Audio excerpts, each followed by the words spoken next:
Thursday, January 30th. Roland is traveling today. I'm your host, Dr. Avis Jones-DeWeaver. Here's what's coming up on Roland Martin Unfiltered. Vanessa Bryant speaks for the first time since her husband and daughter were killed in a helicopter accident. We'll share her words with you. The first person-to-person transmission of the coronavirus has been reported in the United States. And the Texas student who refused to cut his dreads got a significant surprise. We'll tell you what that was. And are women better leaders than men? President Obama seems to think so. You'll meet two powerful sisters who are putting it to the test. The impeachment hearing continues today with the ridiculous ritual of written questions. We'll show you some of the questions and answers. Plus, black farmers are in danger of losing their farms because of Trump's trade war with China. The founder of the National Black Farmer Association joins us to explain. It's time to bring the funk. You're on Roland Martin Unfiltered. Let's go. He's got it. Whatever the miss, he's on it. Whatever it is, he's got the scoop, the fact, the find. And when it breaks, he's right on time. And it's rolling. Best believe he's knowing. Putting it down from sports to news to politics. With entertainment just for kicks, he's rolling. It's on go, roll, y'all. It's Roland Martin, rolling with Roland now. He's funky, he's fresh, he's real, the best, you know he's Roland Martin now.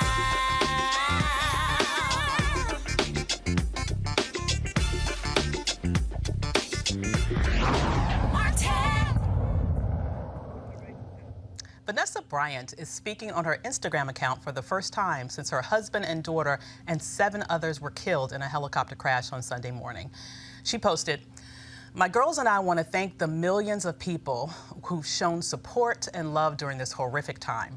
Thank you for all the prayers. We definitely need them. We are completely devastated by the sudden loss of my adoring husband, Kobe, and the amazing father of our children, and my beautiful, sweet Gianna, a loving, thoughtful, and wonderful daughter, an amazing sister to Natalia, Bianca, and Capri. We are also devastated for the families who lost their loved ones on Sunday, and we share in their grief intimately. There aren't enough words to describe our pain right now. I take comfort in knowing that Kobe and Gigi both knew that they were so deeply loved. We were so incredibly blessed to have them in our lives. I wish they were here with us forever. They were our beautiful blessings taken from us too soon. I'm not sure what our lives hold beyond today, and it's impossible to imagine life without them. But we wake up each day trying to keep pushing because Kobe and our baby girl, Gigi, are shining on us to light the way. Our love for them is endless, and that's to say immeasurable. I just wish I could hug them, kiss them, and bless them. Have them here with us forever. Thank you for sharing your joy, your grief, and your support with us. We ask that you grant us the respect and privacy we will need to navigate this new reality. To honor our Team Mamba family, the Namba Sports Foundation has set up the Mamba on 3 Fund to help support the other families affected by this tragedy. To donate, please go to mambaon3.org. To further Kobe and Gianna's legacy in youth sports, please visit mambasportsfoundation.org. Thank you so much for lifting us up in your prayers and for loving Kobe, Gigi, Natalia, Bianca, Capri, and me. In other words, in other news, the first person-to-person transmission of coronavirus has been reported in the United States as China confirms more than 8,100 cases. The World Health Organization will reconvene its emergency committee to determine whether the coronavirus outbreak amounts to a public health emergency or international concern, as the total number of people infected in mainland China surpassed those infected within SARS during the 2002 and 2003 epidemic. Here's Dr. Tedros Adhanom, Director General of the World Health Organization. We have not seen any deaths outside China, for which we must all be grateful. Although these numbers are still relatively small compared to the numbers of cases in China, we must all act together now to limit further spread. The vast majority of cases outside China have a travel history to Wuhan or contact with someone with a travel history to Wuhan. We don't know what sort of damage this virus could do if it were to spread in a country with a weaker health system. We must act now to help countries prepare for that possibility. For all of these reasons, I'm declaring a public health emergency of international concern over the global outbreak of novel coronavirus. The main reason for this declaration is not because of what is happening in China, but because of what is happening in other countries. Our greatest concern is the potential for the virus to spread to countries with weaker health systems and which are ill-prepared to deal with it. And here's some good news. Ellen DeGeneres and Alicia Keys are lending support to a Texas teenager who was told that he won't get to walk at graduation if he doesn't cut his locks. DeAndre Arnold was presented with a check for $20,000 to go toward his college education when he appeared on the Ellen Show yesterday. The 18-year-old is a senior at Barbers Hill High School in Mount Bellevue, Texas, but he hasn't been to school for several days. Just before the start of winter break in December, the Barbers Hill Independent School District, which Arnold's high school is part of, told his family that if he didn't cut his locks, he would be barred from walking at graduation. We'll stay on top of this story. Now, President Obama once said, "I'm absolutely confident that for 2 years, if every nation on earth was run by women, you would see a significant improvement across the board on just about everything, living standards and outcomes." Although that's the assessment of many, a Pew Research Center poll shows that the percentage of female Fortune 500 CEOs reached its all-time high of 6.4% in 2017 and fell to 4.8% again in 2018. So why are these advancements so slow? And if you add Black women to the equation, the advancements are even slower. It's at 0, actually, right now for Black women. Joining me now are two women who have managed to break through. Dr. C. Nicole Mason, so sorry, Nicole, is President and CEO of the Institute for Women's Policy Research, and Ashanti Goler is Political Director for Emerge America. So welcome to Roland Martin Unfiltered. Thank you. Yes. I am so excited to have you guys here for a couple of different reasons. Obviously, you're both brilliant. And you both have these sort of historic posts, the first Black women to head each of these organizations. Yeah. So what does it feel to break through, not only in terms of being a woman leader, but specifically being a Black woman leader of these very historic organizations? First, Ashanti. All right, well, thank you. So excited to be here. And for me, it's still sinking in because we just announced my promotion to president on Monday. Yes. So it's only been day 4 of navigating everything. But that is what I sit with, the fact that I now lead an organization that was founded by people that did not look like me. Mm-hmm. And in 2020, I'm now ushering us forward. So it's the fact that Black women really are leading in more ways. And I'm excited that people are seeing our leadership. So when we're talking about the hashtag Black Women Lead is actually happening. But I'm just excited about 2020 and moving forward, but really lifting up and supporting other women. Yeah. That is what gets me up every day. But to be able to do it in this position and movement building with recruiting and training more women for them to see their potential, I'm just excited about the future. Yeah, can you tell people a little bit about what Emerge America does? Yeah, so at Emerge, we recruit and train Democratic women to run for office and provide them a powerful network of support. We were founded in 2002 with Emerge California. We created Emerge America in 2005 to grow the sisterhood. We are now in 26 states across the country, with the majority of our expansion being in the South, which I focused on when I came to Emerge for 2 reasons. First, there are good women in the South who want to run for office, and I really want to make sure that we were recruiting and training Black women, because all they needed was someone to invest in them. And with our signature program, we demystify what it takes to run for office. And I'm excited about all the gains that we've made in the South. We're still the only national organization playing in a lot of these places in the South, making these investments. And you're already just seeing great women such as Congresswoman Lucy McBath. We trained her at our boot camp in Georgia. When she first did the boot camp, she was running for the state house. She called me in February 2018. She said, Ashanti, my heart is with Congress. That's what the Lord is telling me to do. I said, let's do it. And she won that seat. So it's not only women running, but Emerge helps women blaze trails and really take their seat at the table to define politics in the future of this country. Absolutely. And she is the mother of Jordan Davis. Yeah. So she has been able to really champion this cause around guns and making sure we have more sensible gun laws. Yeah. Absolutely. And that's really what we see. When we talk about women running for office, men kind of get offended when I say this, but women run for office to get things done, where men sometimes run for office just to be something. Yep. And sorry, I said it.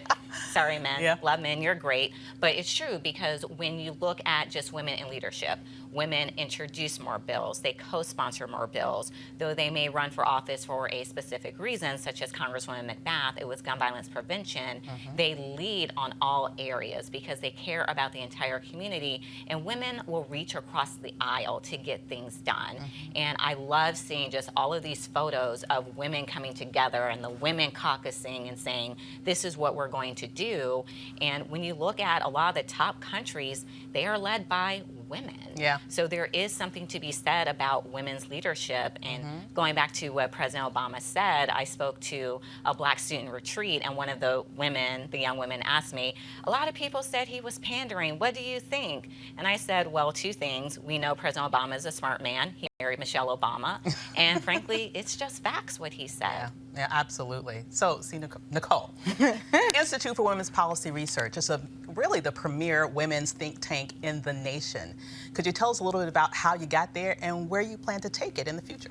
So, I got there, I think like a lot of women and Black women, we have just been doing the work over many, many years, and opportunity presents itself, and that's what happened with IWPR.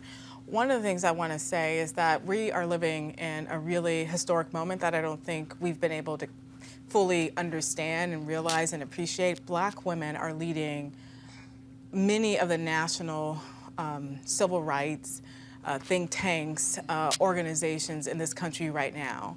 I'm thinking about Fatima Goss Graves. I'm thinking about the new leader of NELP, the National Employment Law Project, and many other organizations. And so, but I don't feel like as a nation we've caught up to that reality. So I'm really happy to be among those leaders. When I think about IWPR and our work and stepping into that role, I want to say that I don't know if people thought it was going to be me. I know, when I got the email and I saw your face, I was like, yes!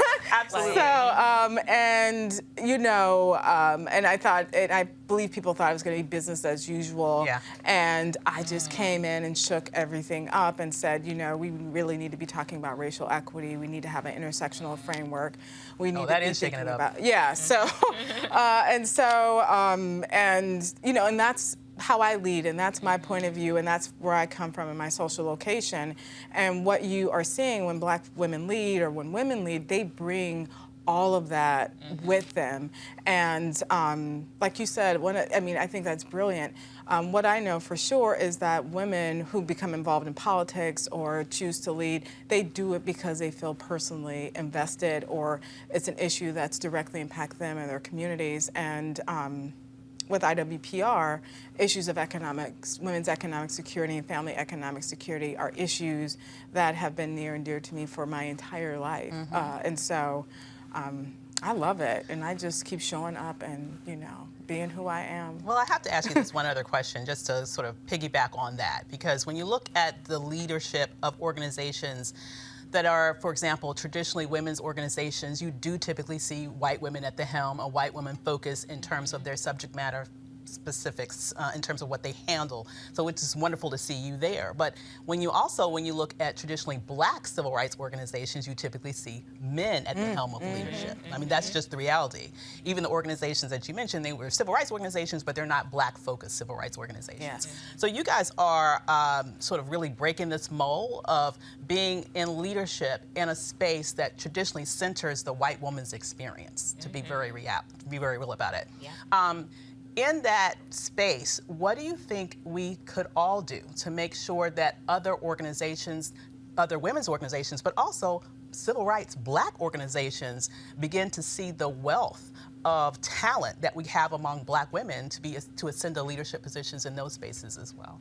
So one of the things, I was just at this meeting yesterday, and it was a strategy session, and we're talking about our direction, what we were going to do, and everybody had all these ideas, and they were like, and you need to do this, you need to be focused on this, and there was another black woman in the room that said, hold up, what you're not going to do is put all these expectations on this woman. Yes. You know, on me, on Nicole, because we're not asking that of these other organizations that Right. have $65 million budgets. Right. And that was a moment for me to also step back and say, you know what, you don't have to be all things. Right. You can do what you do well and just do that. Right.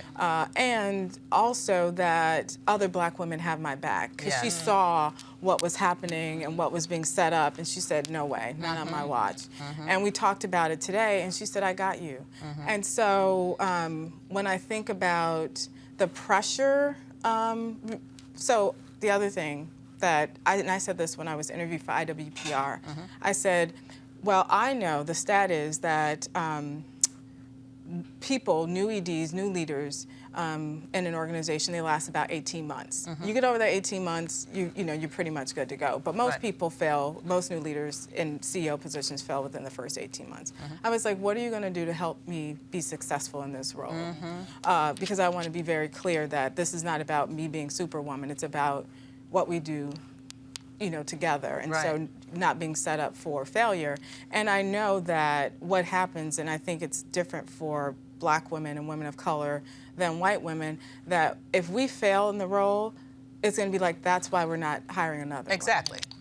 And so it's just a different level of pressure, I think, that we have to face that I think is even different from black men. Absolutely. And so, Ashanti, similarly, I love the fact that you were saying that you had this ally, basically, this other black woman in the room to say, no, you're not going to hold her to different expectations than others.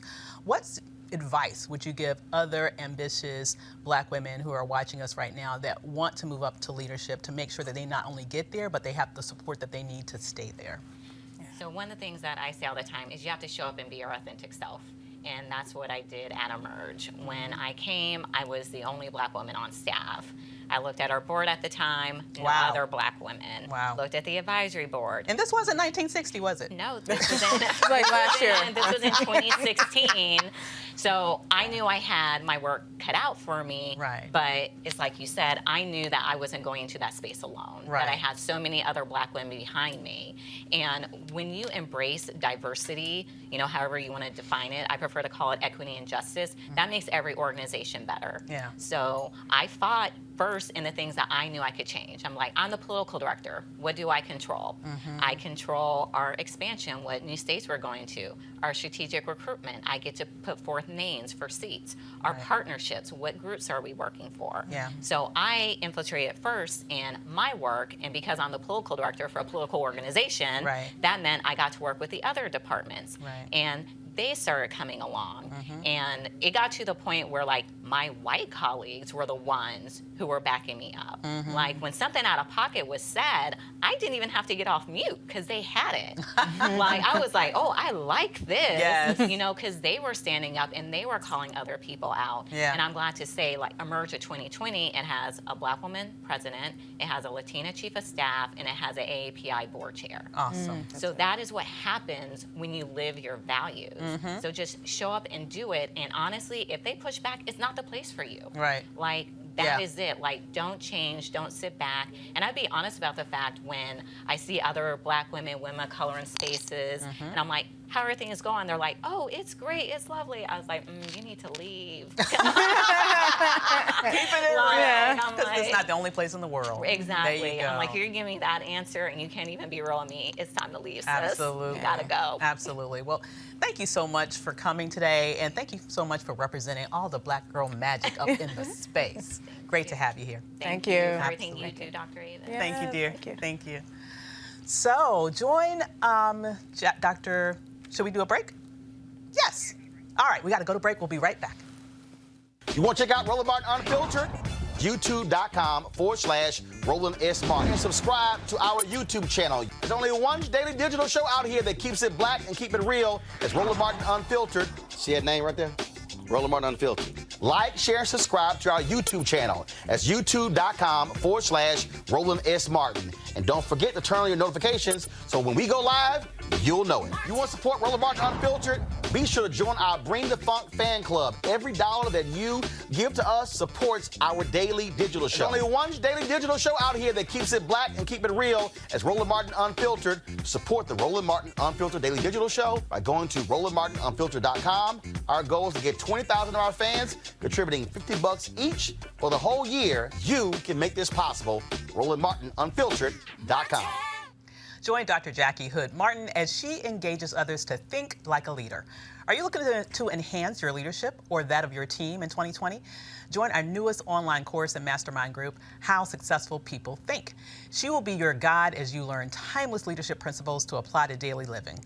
Offer expires February 28th, 2020. Register for or start the online course today at livetolead.com/Leedsburg. So, yesterday was the first day that senators got to ask questions of the House managers and Trump's defense team. The questions are sent to Chief Justice John Roberts, who reads them aloud. They have up to 16 hours to complete this process, and here are some of the exchanges. Senator Harris and Murray asked the House managers. The House of Representatives is now in possession of a tape of President Trump saying of Ambassador Maria Yovanovitch, quote, "Get rid of her, get her out tomorrow. I don't care, get her out tomorrow. Take her out, okay, do it," end quote.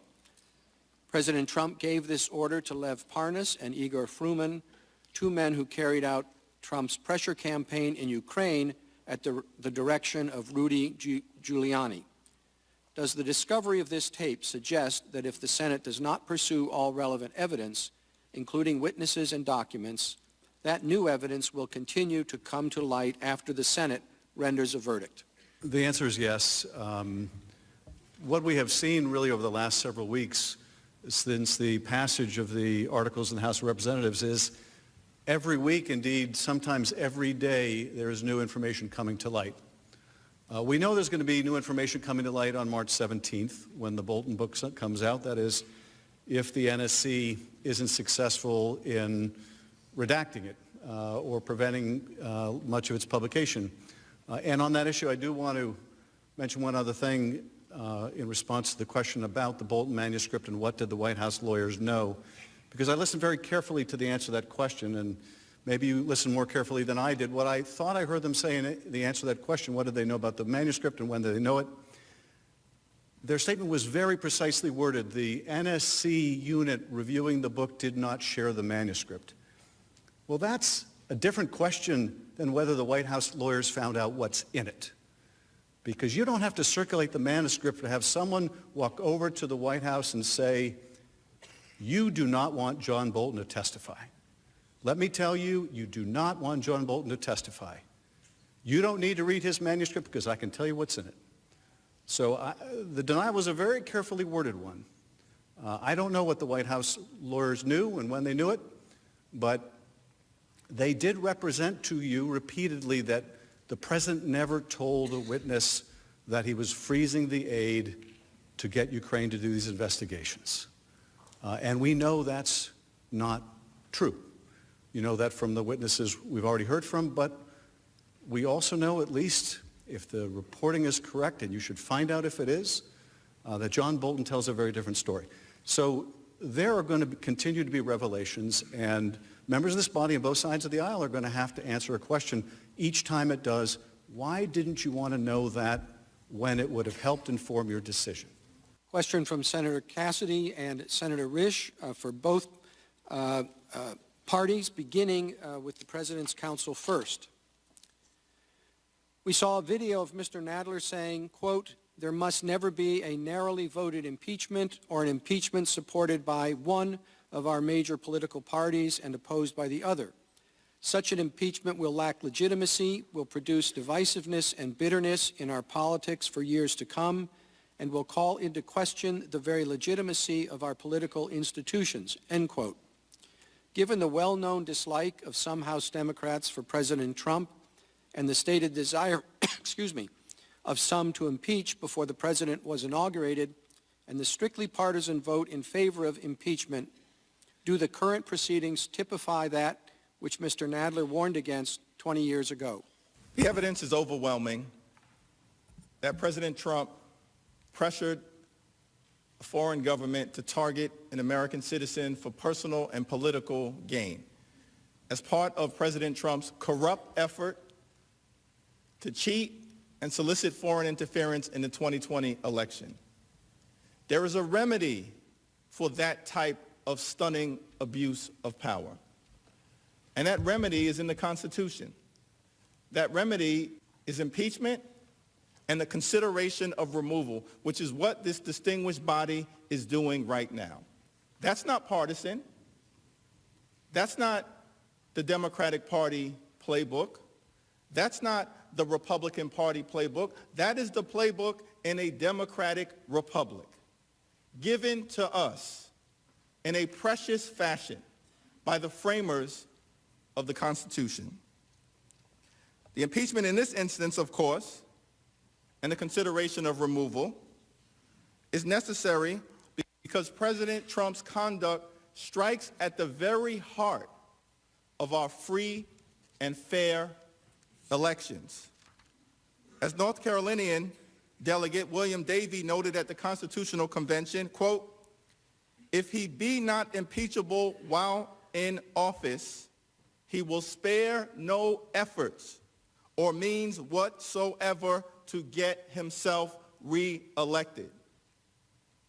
The framers of the Constitution understood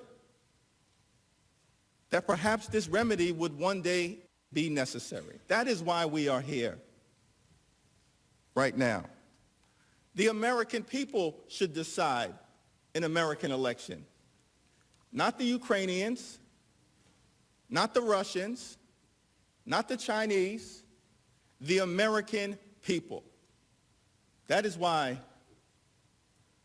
this president was impeached.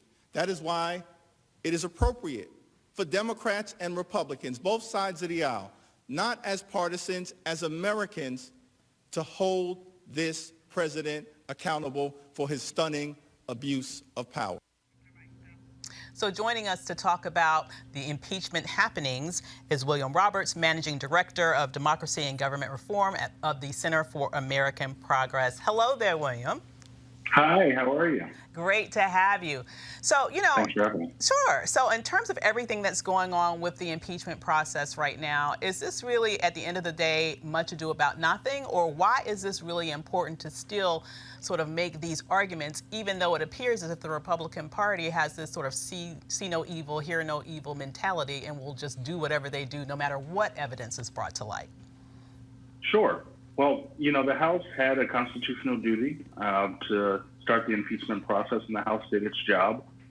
The Senate also has the constitutional responsibility to do their job. And so, although lots of folks are reading the tea leaves and doing the math to see that there are a number of Republican senators on the majority side that, despite taking an oath to do impartial justice, have decided to go along with the president's cover-up of what happened with Ukraine and the funding, it's still important to play this process out, not just for the American people who are watching, although that is extremely important, but because there's a constitutional necessity to do so. This is a president of the United States we're talking about that abused his power for personal political gain, and that just can't stand. Absolutely. So when we look at these sort of latest happenings with the whole Bolton revelation and where we are now in terms of potentially offering some sort of testimony, what would you gauge the state of play in terms of the likelihood that the Republicans might actually bend towards that specific issue? Well, so, you know, the witness question at the end of the day is the ballgame right now, right? We are in day 2, and it's great that you played back some of those pressing questions that went through the Chief Justice to the counsel for the president and the House managers. But we are at the end of the questioning period almost, and then tomorrow we expect we're going to start having these votes on witnesses. And as we know, most Americans know, whether you're a lawyer or just watch Law and Order, that real trials have witnesses and evidence. And so John Bolton is the name that everyone wants to hear from, not just or least of all because of the revelations that just came out for his forthcoming book, but because lots of witnesses that the House called in the beginning of the impeachment process signaled John Bolton as someone who had crucial information about this story as the National Security Advisor. And so it is important that we hear from him. Now, what folks are waiting to see is there are 4 Republicans, at least 4, that are willing to break with Mitch McConnell and the rest of the Republican caucus and vote with Democrats. 1, just to vote to hear witnesses, and 2, to see if they would like to call Mr. Bolton to see what he has to say. So when the rubber hits the road, do you really believe that they're going to stand out on the limb and vote against Dear Leader? You know, hope springs eternal. I think we find ourselves in one of these situations where we don't like to find ourselves, where we are counting on the courage of a Senate Republican to stand up in their caucus and do what's right. And we've been here before, whether it was with the repeated assaults on the Affordable Care Act by the president, or any of these other instances where we've been pushed to the brink and counting on some Republicans in the Senate. And so, you know, news reports say that Mitt Romney is among this gang of folks who are interested in hearing from witnesses, potentially Susan Collins, Lamar Alexander, Lisa Murkowski, and maybe some others. And so we have to wait and see. I am hopeful that Senate Republicans, after sitting through hours and hours and days of this process, being faced with what is uncontrovertible evidence of the president's wrongdoing, will decide to stand up and do their duty for the American people. But we'll have to see tomorrow. We will have to see. Thank you for joining us and lending your perspective. Totally. Wonderful. So joining us tonight to continue this discussion and more is Erica Savage Wilson, host of Savage Politics podcast, Dr. Greg Carr, chair of the Department of Afro-American Studies at Howard University, and Reese Colbert, founder of Black Women Views. So what do you think the Republicans are going to do, given all of this evidence that they claim is not evidence? What do you think is going to happen when this question is brought to the table about whether or not they're going to allow Bolton and others to testify? I think they're going to do what they always do, which is punk out and basically bend to the will of Donald Trump. If John Bolton, writing in his book, saying that this is basically the smoking gun of all smoking guns, is not enough to immediately convince them that they need witnesses so that this is not just a GOP cover-up, I don't know what else is going to do it. Your thoughts about that, Dr. Carr? No, I'm in full agreement. Yesterday I thought was particularly remarkable. What we see is that the Republicans have now abandoned all pretense. They are telling bold-faced lies on the floor of the United States Senate. And Adam Schiff is hilarious. He was so incredulous last night till he finally said, you know, so if I'm clear, Donald Trump is saying, I am the state. Right. And Dershowitz, I want to applaud Professor Dershowitz in particular for dropping all pretenses. No, anytime a man can sit there and say that anything a president does to get reelected is okay, including quid pro quo, they have stripped all pretense. And so the only thing I say is that just before we went on air, Elizabeth Warren sent a message to John Roberts, who is a particularly striking piece of useless furniture in this, the author of Citizens United, which unleashed this beast on the institution he claims to love so well. But Elizabeth Warren sent a message. I want to read what she said. She said, does the fact that the Chief Justice is presiding over an impeachment trial in which Republican senators have thus far refused to allow witnesses or evidence contribute to the loss of legitimacy of the Chief Justice, the Supreme Court, and the Constitution? John Roberts had to read that out of his mouth. So let's be clear. Come on, Donald Trump isn't on trial here, Dr. Avis. American democracy is, and so far it's about to lose. That is a great point. So, sort of bringing that up a little bit more, just Erica, you know, I saw this study a couple of months ago, several months ago, where it talked about the perceptions of racially intolerant whites in America. And what they found was that among that population, if they believe that democracy will actually benefit people of color, they are less likely to support democracy, and they are in fact more likely to support an autocratic system. So they're more likely to be in favor of having a dictatorship than having a democracy which is beneficial to people of color.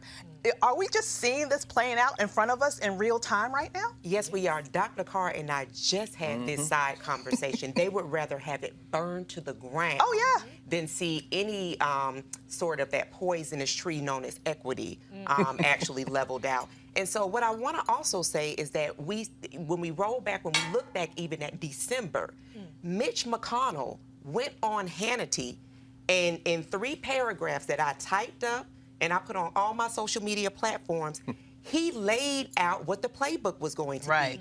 He said that he and the White House counsel and the president were going to work in concert for this sham of a Senate trial. So I absolutely agree with Dr. Carr, what Reese have said. This is American democracy being on trial.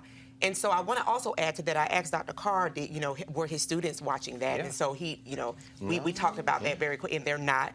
I'm wondering, too, along with what Mitch McConnell said, that was something that he did not bend back from.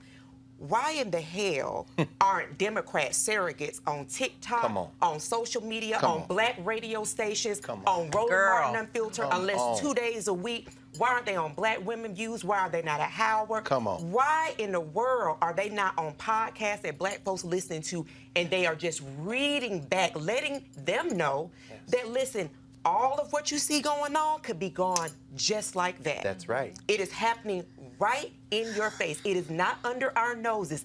This is in our face. That's right. So the communications department of the DNC needs to send Erica a check right now. Please do. Erica Savage Wilson. Come on. That's Absolutely. Right. Please listen to her.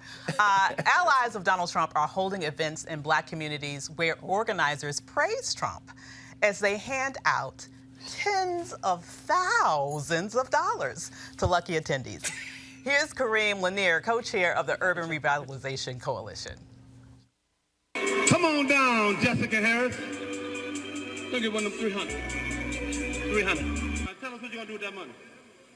Ooh, I'm going to spend it. Okay, there you go. Thank you. 4 more years for President Trump. Yay! That was live and not Memorex. That was a real thing that happened, y'all. The first giveaway took place last month in Cleveland, where recipients whose winning tickets were drawn from a bin landed cash gifts in increments of several $100s stuffed into envelopes. Oh, how, apropos is that? A second giveaway scheduled for this month in Virginia has been postponed, and more are said to be in the works. Wow. So how are we supposed to compete against just giving away cash? Let's be clear. We're talking about raffles, not reparations, okay? Come on now. Come on. Yes. We got a lot more bribing to do, Donald Trump and co, before you get the black vote. Now, will people show up? Black people love a raffle, especially at a church event. Yes, honey, please. Oh, Donald Trump, $250, cool. That's one or twosies. That's it. It's a marketing campaign by this pastor in Cleveland. They're too incompetent to take this on a wild scale. As you said, the second event was canceled. So I kind of look at this as a Sour Patch Kids strategy, where first they're sour, and 99% of their strategy is sour, which is the voter suppression, which is the disinformation, which is the voter purging. It's all of these things that are there to suppress the black vote.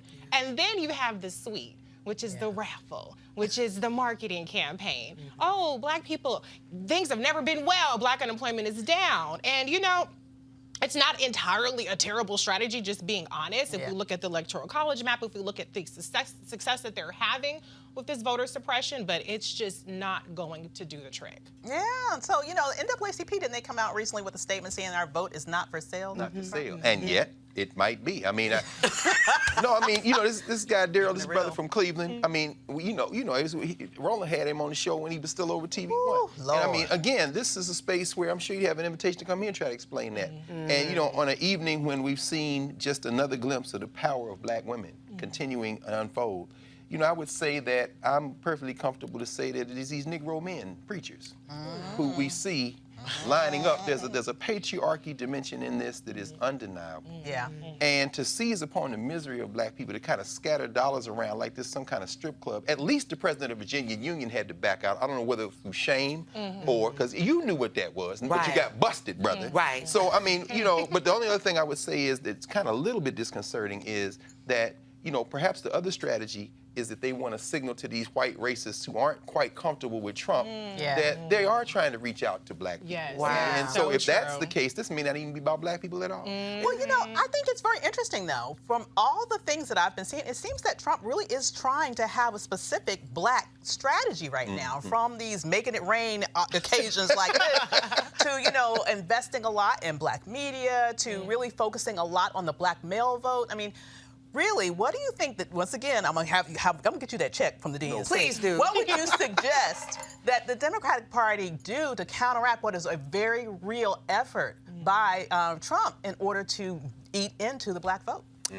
And I'm going to go back to what I said. It is, when I'm thinking about black men, I'm thinking about black men connected to radio, listening to stations like Russ Parr, not just going to the barbershop, because here's the thing that upsets me about barbershop. That is a very private and sacred space that men go in. You know, I have a almost 21-year-old son, and there was a point that I stopped taking him inside of the barbershop because I felt as though that really was not my place. I sent him in, he was cared for, and he got to listen to a variety of conversations.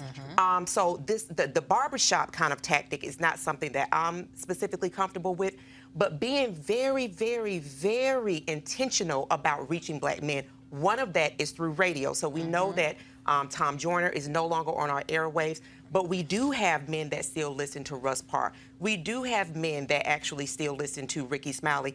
And then if there were a call specifically to black men like to be talked to. They like to have their doors knocked on as well. So with all of the data that they have, if they reach out to one brother or they reach out to two brothers, those brothers can then go back to their sacred spots, which are barbershops, and say, hey, brother, there's going to be an event happening. There's going to be someone from the DNC that wants to talk specifically to us. And that should also be a man as well, if I might add. Because what we're seeing happening right now is I went and looked on the Urban Revitalization Coalition's website. This 70-city tour that they're embarking on, they had 3 dates in 2019. That calendar is all the way empty. It is really has a lot of fillers in it. This 13-point model program that they're supposed to have is nothing.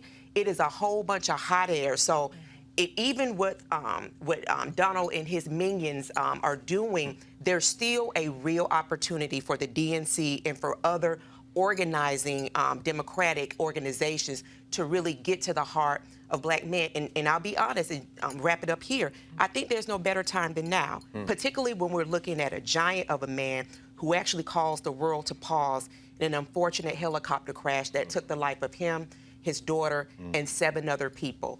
So to be very, very honest, this is a great time for the DNC to really look at their data, to look at who they have on staff, and to start organizing some very intentional radio spots.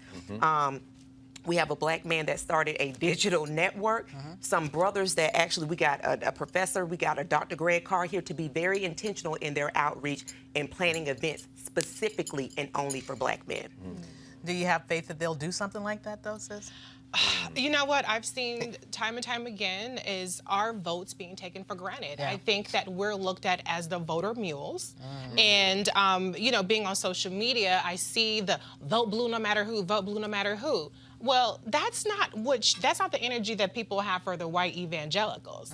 They come to the white evangelicals with receipts. Here are my Supreme Court judges that are going to block abortion, that are going to roll back your civil rights. the Democratic Party and the Republican Party too need to come to the Black community with receipts.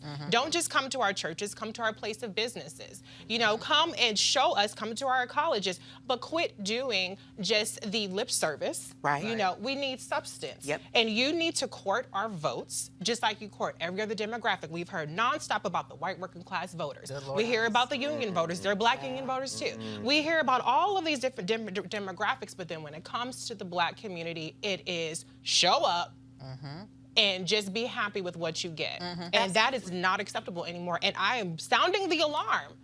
You guys are going to be in for a huge shock if you take our votes for granted again. I don't want to hear about Black people didn't show up in these large numbers. It's their fault. It's your fault if you don't get us to the polls. Right. Absolutely. And these multi-lettered networks, I mean, even again this week, they were in Maine and talking to Trump voters who were dressed quite well, drive luxury cars, I'm sure 6- and 7-figure people, asking them about their different Senate representation during the impeachment trial. They are not, and so I agree with you, sis, and I agree with everything that we're saying here.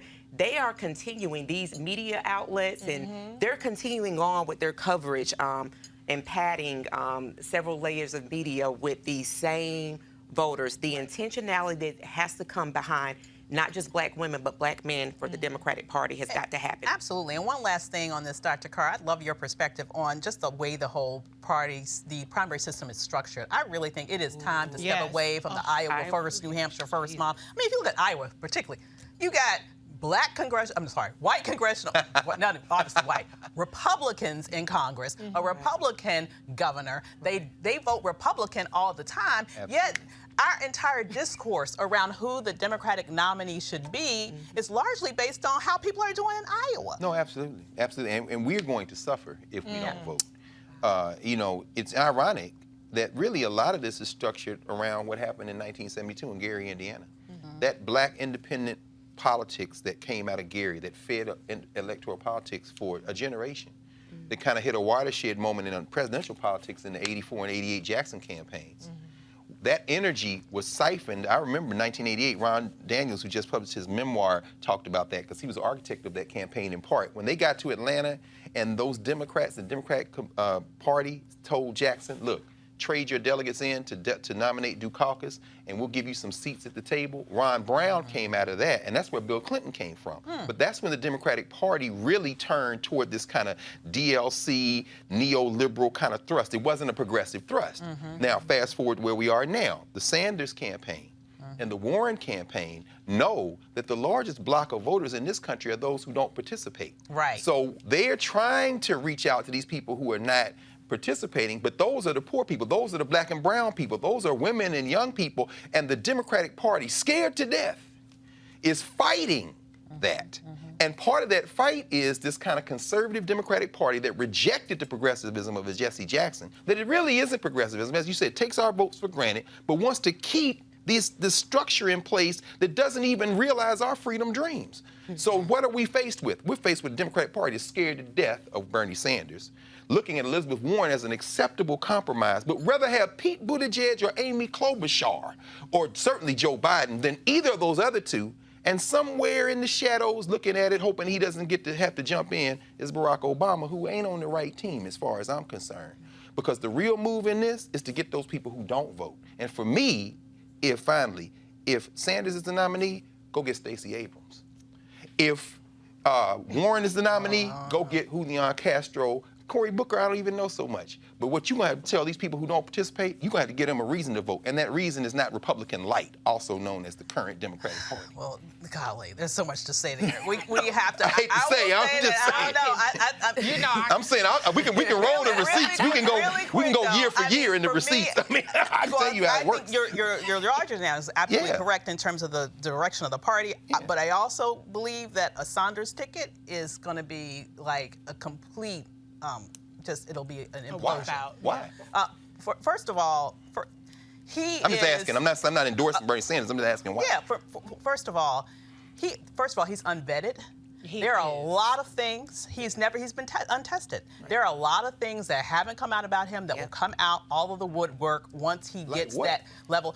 Well, there was just a video of him today praising George Wallace. Yeah. So that I just saw for the first time. Yeah. Okay, so there's a lot of stuff like that.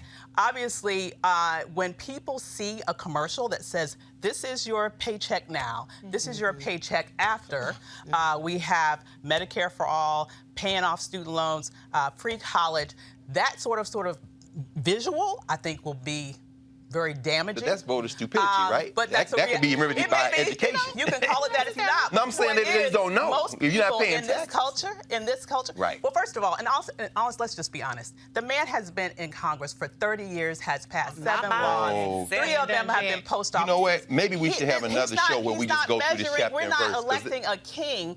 We're electing a president. We got a king now. They get ready to destroy the Constitution to pin it back in. If he were to do that, he would have to get it past Congress. Yeah. And he has not shown the ability to do that in 30 years. Those are just my thoughts. But you know, and my thing, as far as I'm concerned, I don't see any receipts in the community for Elizabeth Warren or Bernie Sanders. There's a lot of racial hostility in the progressive movement that I've seen.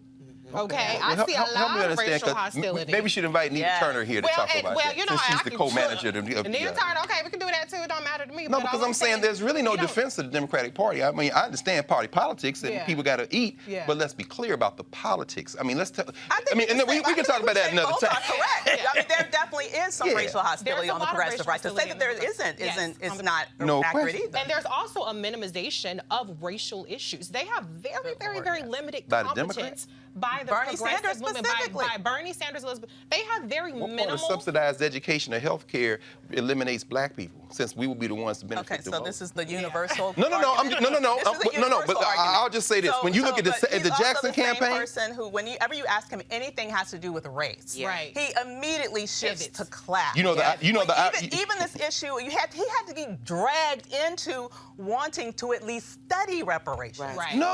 Yes, he was, because in 2016, when he was asked specifically about this is, y'all know because I've said this 50 bazillion times on this show. Right. The thing that really pissed me off about him is that when he was asked about reparations when he ran last time, in literally a nanosecond, his immediate reaction was, "Oh God, that's unrealistic." Every fucking thing he's talking about is unrealistic. So all of a sudden, you say that everything else is realistic except reparations. I'm not saying that at all.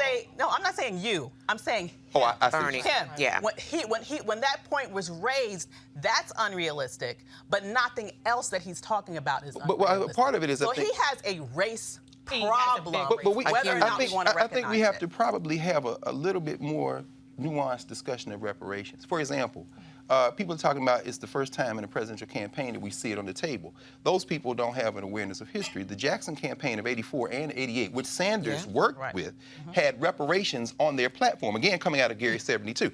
If you listen to Jesse Jackson in '84 and '88, he sounded exactly like Bernie Sanders sounds now on the issue of reparations as it relates to redistributing wealth. What do I mean by that? When he was in Appalachia, when he was out there in California, Reverend Jackson, which is why he had a plurality of delegates going into '88, he was talking about expanding the economic base, and reparations would be distributed in part by subsidized health care, education. This, in fact, is the birth of what Bernie Sanders is talking about. But here's the problem. The Democrats were scared as hell. So when I hear these critiques of Sanders, and even Warren, who's kind of gesturing toward it, I remember those same critiques of Jackson, except because Jackson is a black man, we saw it as an attack on race. We have to be a little bit more sophisticated, I think, when we start talking about this question. If they run an ad, and this is why I think Bloomberg's going to be important. Bloomberg's going to be important in this regard. He ain't going to win nothing, but he's a billionaire who's going to spend all of his money attacking Trump. So he's going to keep softening Trump up after the primaries. But if you look at it, there's no such thing as free anything. It's No. We pay taxes.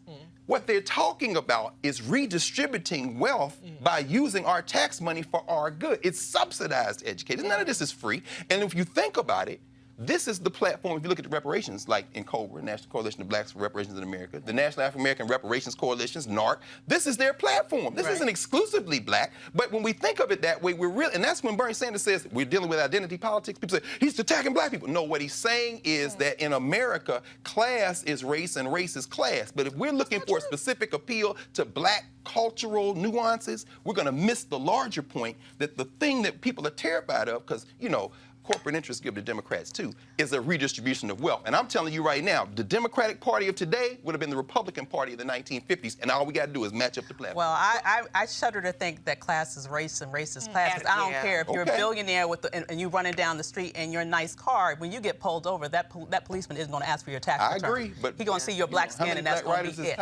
So at this moment, we got to take a break, and we'll be right back. You want to check out Roland Martin Unfiltered? YouTube.com/Roland S. Martin. And subscribe to our YouTube channel. There's only one daily digital show out here that keeps it black and keep it real. It's Roland Martin Unfiltered. See that name right there?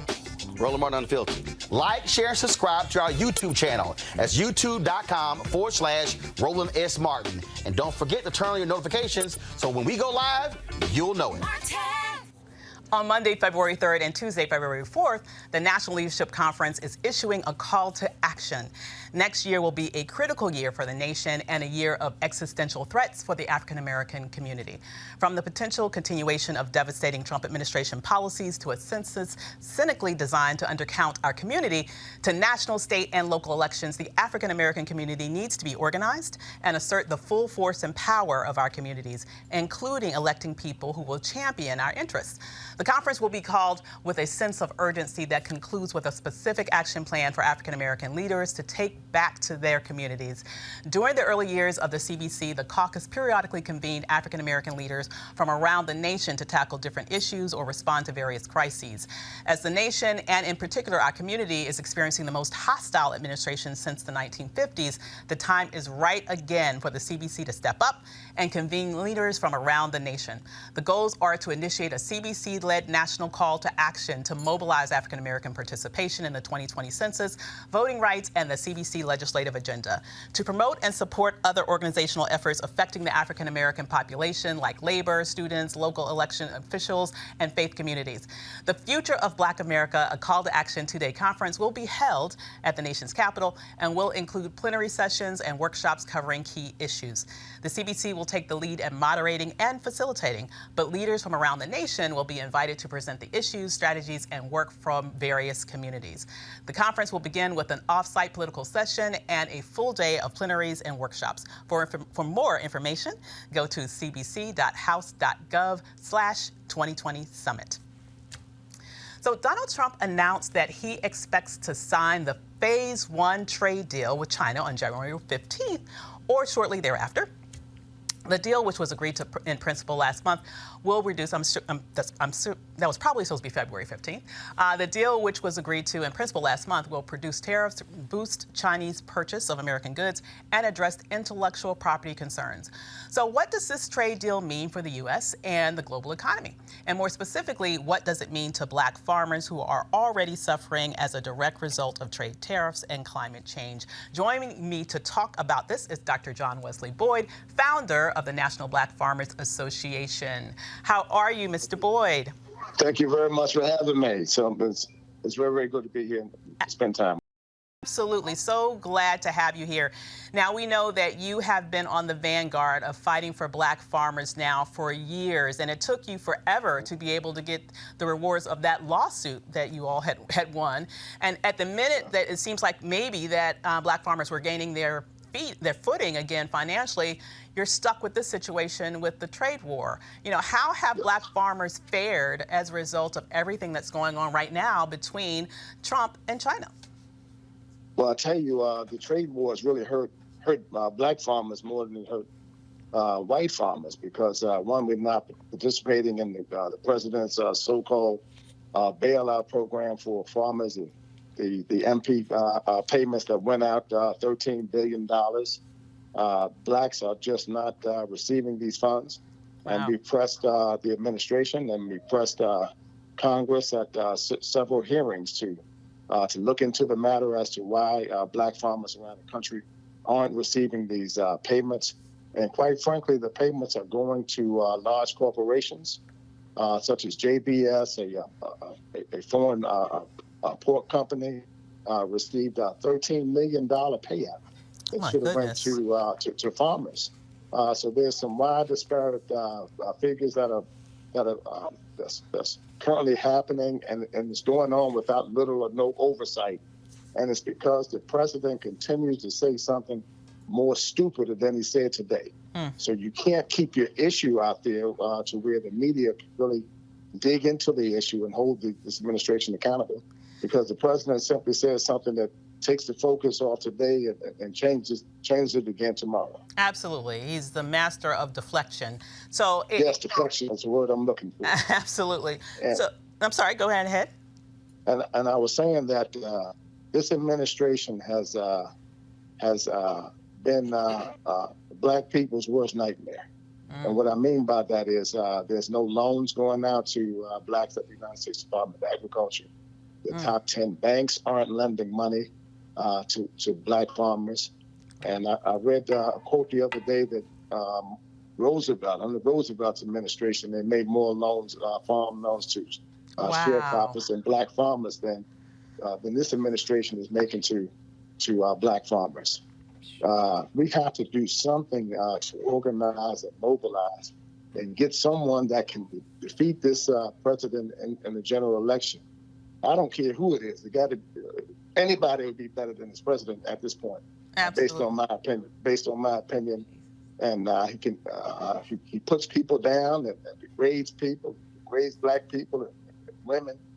I can't see why white farmers in this country continue to overwhelmingly support this president in red states, based on the condition, the all-time low prices for farmers, $8 a bushel for soybeans, $4 and some change a bushel for corn and wheat.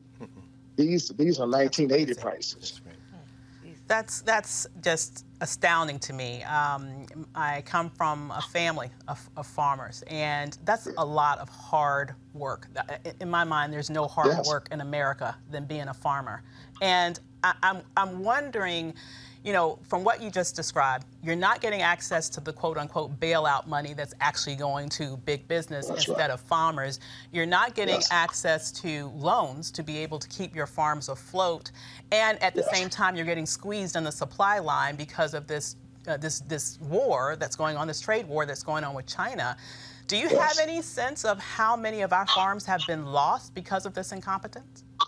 Well, I can tell you at our national conference that we had last November, the farmers are simply saying they don't know how they're going to hold on. And, and we're going to have to band together and start helping ourselves, because this administration ain't going to help us. And, there's athletes and persons of color, and we need to start organizing and opening banks so that we can start lending ourselves some money instead of begging money from our top 10 banks that don't want anything to do with us. These are some things that we have to start doing, and we're going to have to start doing it fairly quickly. My dad said the other day, a man almost 80 years old, we're going to have to start loving one another to make these things happen, because this administration wants nothing to do with Black people, and they treated Black farmers worse than the dirt on the ground. Oh, my goodness. So I kind of remember towards the end of the last campaign that Trump, on his final appeal, said famously, "What do you have to lose?" Referring to Black people as he was running for office. If you were to answer that question now, in hindsight, what has Black people lost, particularly Black farmers, as a result of having someone like this in the White House? And I'm going to sum it up with one word: everything. My Lord. Wow. Everything. Wow. And this president is the worst thing I've seen in my adult life, as far as in the political arena. And I've had the opportunity to visit with every president since Jimmy Carter in the White House, Republican and Democrat. This president is the worst. His secretary, Agriculture Secretary, Sonny Perdue, told me in a meeting when I asked them about putting more Blacks into local offices on the county committee so that Blacks can start receiving more loans. He said that he didn't need any tokens or people that didn't want to work. What? This is what Sonny Perdue said in the cage at the United States Department of Agriculture. And I asked him what he meant about that. And I told him I didn't know any Black farmer that was on the farm working that didn't want to work. And I told them that I have 2 young men. I can still outwork my sons. And I told him, Mr. Secretary, I probably can outwork you. They have the wrong myth about black people that we don't want to work, and they forget that we built this country. Come on. We made cotton king and tobacco gold. We done all those things as black people in this country, and we cleaned up the South and all of these things. Black people done that, and we done it by work, and quite frankly, we done it by free labor. Absolutely. So why don't you understand that we're not lazy, and we're not looking for a paycheck on Friday that we didn't earn. So all that stuff is myths, but especially as it relates to black farmers. I hear you. So we do have one question here from the panel. Yes, Mr. Boyd. So I saw in the phase 1 deal that there is a goal or China is kind of promising to basically restore the prior levels of what they were buying. But you also mentioned that the price has been cut so low, so the volume that you have to produce is so much higher, right? So is there any relief that you know of in terms of the pricing, or does it seem like you're going to have to work twice as hard just to get back to square one with this Trump failed tax trade policy? We're gonna have to work much harder to get back to where we were. And like myself, I raise corn, wheat, and soybeans, and 100 head of beef cattle. Black farmers are going to have to start diversifying and growing crops such as hemp, and start thinking out of the box and do more creative things to create wealth and income on our farms, because this administration simply isn't going to do it for us. Wow. Well, Mr. Boyd, thank you so much for your advocacy and all the work that you do for black farmers around the nation. And thank you guys for doing what you do. I listen, and you have some powerful conversation, and people are listening. So thank you for doing what you're doing. Absolutely. Absolutely. Thank you. Well, any thoughts about this? I mean, this is like tragic. It is. In reading it, I thought about the 1619 project in which they talked about black farmers. We've seen the stories of black farmers, how they're being forced really to sell land. And I'm so glad Dr. Boyd said what he said, because the whole profile of black people being lazy is what was the first thing that got me kicked out of class when I was a child. When we were the first assets on the book, and as Dr. Boyd said, we have made, I think he said something around cotton, gold, and cash king. Right. Yeah. And so when you think about that in terms of who is actually getting away, who is actually getting over on the system, who is skirting the system, we're seeing it played out in impeachment right now. You're talking about a man who could stand to lose 886 acres. Wow. And 3 generations of farmers. And so I'm glad that he mentioned talking about coming together, black banks, the things that our parents and grandparents absolutely diversifying the crops. But if there were ever a time that unity just really was a priority, that time is now. And so it is above and beyond kind of the silliness that we're seeing happening to get very serious, because this is not going to change with an election. It's not going to change with an election. No. It's a as you say, Erica, it's an economic model. I mean, if you go back to the Civil War, when the North actually, in places like Davis Bend, Mississippi, and in the Sea Island, South Carolina, turned the land over to the formerly enslaved Africans so they could work that land, and they used that profit to actually pay for the Freedmen's Bureau to subsidize the war effort. When they then, after the Civil War, gave that land back to the former slave masters and northern land speculators, that began the land theft of black people. Van Newkirk wrote an excellent article in the Atlantic about 3 months ago on this theft of black land. Ironically, much of that theft land is now in the hands of agribusiness. Is one of the deepest pockets that an investment group that we probably all know, TIA-CREF, comes from. So some of us actually, it's in Van Newkirk's article for the Atlantic. I suggest the reason I bring this up because John Boyd is a legend. He's a titan in this struggle. And what he is saying actually taps into a long history of black collective land ownership and buying. You know, Sonny Perdue is an old line race criminal. Yes, he is. A deep racist in big agriculture, no question. Man, when you see the subsidies that are going on, it's going, over half that money is going to that little 1%. Sonny and his boys. Right. And so John Boyd, it may look like a lot of land to us, but those are small farmers. Right. The only way they're going to be able to get to do something is to collectivize community land trusts, agribusiness, black-owned banks, and then they can move forward. This is where the sister who got kicked around by the former Secretary of Agriculture in the Obama administration, Shirley Sherrod in Georgia, caught an L because, see, Shirley Sherrod and them were doing that in the 60s and 70s. But see, the problem is the political economy. The Republicans are at the absolute worst thing. But what the Democrats are going to have to do, they're going to have to learn a little bit more about collective work and get away from this hyper-capitalist model. But I'm not saying the Republicans shouldn't, because Republicans, we got to get them out. The other thing I would say is this. China is no friend of anyone in the United States. They're never going to restore the amount of subsidy money they were giving to the United States. That money's now going to Brazil. That money's going to go to Latin America. Can you blame them? Well, no, but that's business. But see, Trump screwed that up. This is the thing that really is the tragedy. When we don't look at the United States in an international context, and we think that somehow national politics don't have an international thumbprint. That's right. When we cut ourselves off as black people from people around the world, when the Chinese decide, y'all go to hell, we're all over Africa, we're all over Latin America, the United States of America is getting ready to implode. You're right. And it's going, when it implodes, we're going to be standing here naked talking about what happened, waving flags. We got to get smarter about this. And if John Boyd needs to make a deal with the Chinese, don't go to Washington, D.C. to do it. Get on the phone and call Lagos, call Sao Paulo, and figure out the United States has never been the friend of black people. We got to think differently to do this. And it doesn't begin with saying America first. No, black people first. And that's a different paradigm. Absolutely. I do think, though, that this is an opportunity for the Democrats to step up because the reality of the matter is that this bailout is an appropriation. It's congressional funds. So the Democrats, hey, receipts. That's right.